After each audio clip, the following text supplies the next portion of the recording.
When you picture graffiti, your mind probably jumps to spray, painted tags on a grimy subway car, a symbol of urban rebellion, or perhaps just plain vandalism. You might see it as a messy, modern blight on public spaces, but what if the very essence of graffiti isn't a new phenomenon at all? What if its roots stretch back further than any spray can, deeper than any concrete jungle you can imagine? In reality, the impulse to mark walls, to leave a message, to make your presence known through imagery and text, is as old as civilization itself. Think about the last time you saw a striking mural transform a dull brick wall. Did you consider that this vibrant explosion of color has a direct lineage to the ancient world? The word graffiti itself comes from the Italian graffiare, which literally means to scratch. It was originally used by archaeologists in the mid-19th century to describe the ancient carvings found on walls in places like the ruins of Pompeii. These weren't masterpieces of high art, but rather quick, often crude inscriptions, political slogans, or personal confessions etched into stone. So, the act of leaving your mark is an inherently human behavior, a fundamental urge to communicate. Fast forward many centuries, and this ancient impulse found its modern voice not in Italy, but on the streets of Philadelphia. By the late 1960s, a young man named Darryl McCray, better known as Cornbread, began leaving his tag all over the city. He wasn't just writing his name, he was tagging it everywhere, on buses, walls, even on a jet airplane, seeking fame and attention. His playful, ubiquitous tagging made him a local legend. He even broke into the zoo to tag an elephant. This was an entirely new form of personal expression, a public declaration of self. But the real explosion, the moment graffiti truly etched itself into the global consciousness, happened in New York City. In 1971, a shy Greek-American teenager working as a messenger started writing TAKI 183 on walls and subway cars throughout the 5 boroughs.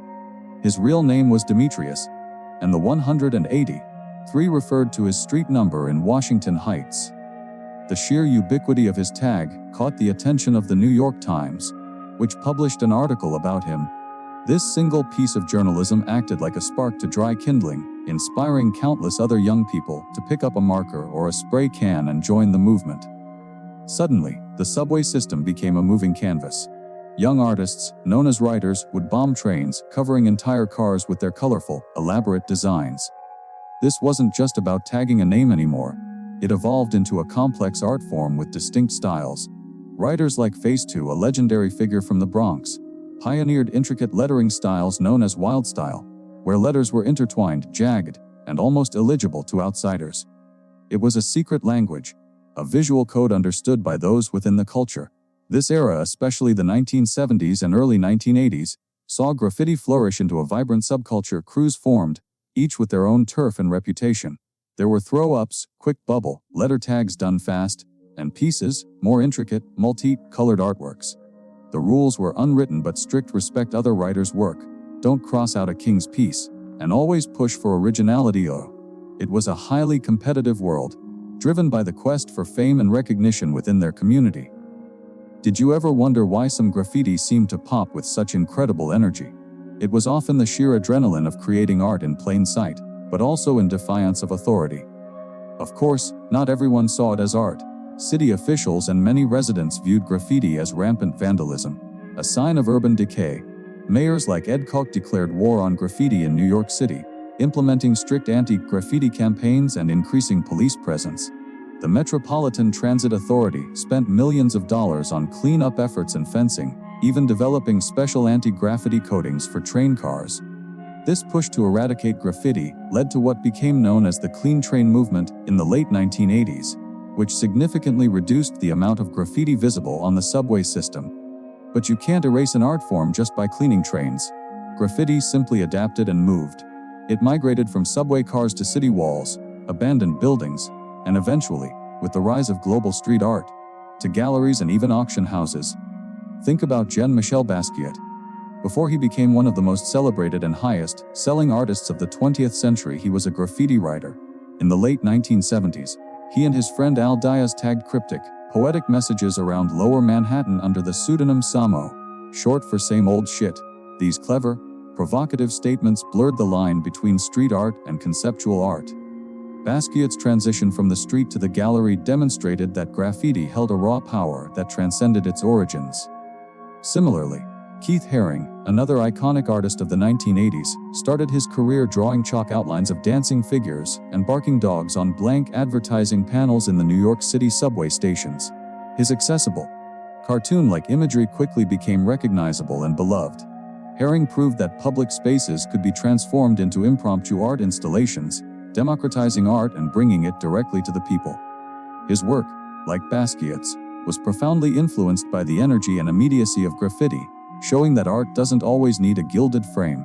In the 21st century, perhaps the most famous and enigmatic figure to emerge from the graffiti world is Banksy. This anonymous British street artist uses stencil art to create satirical, often politically charged pieces that appear overnight in unexpected locations around the globe. His work has tackled themes of consumerism, war, poverty, and environmentalism, challenging viewers to question authority and societal norms. Banksy's stunts, like shredding his own painting moments after it sold for over $1 million at Sotheby's, have further blurred the lines between street art, performance art, and the commercial art market. His fame is a testament to the enduring power and cultural relevance of street art.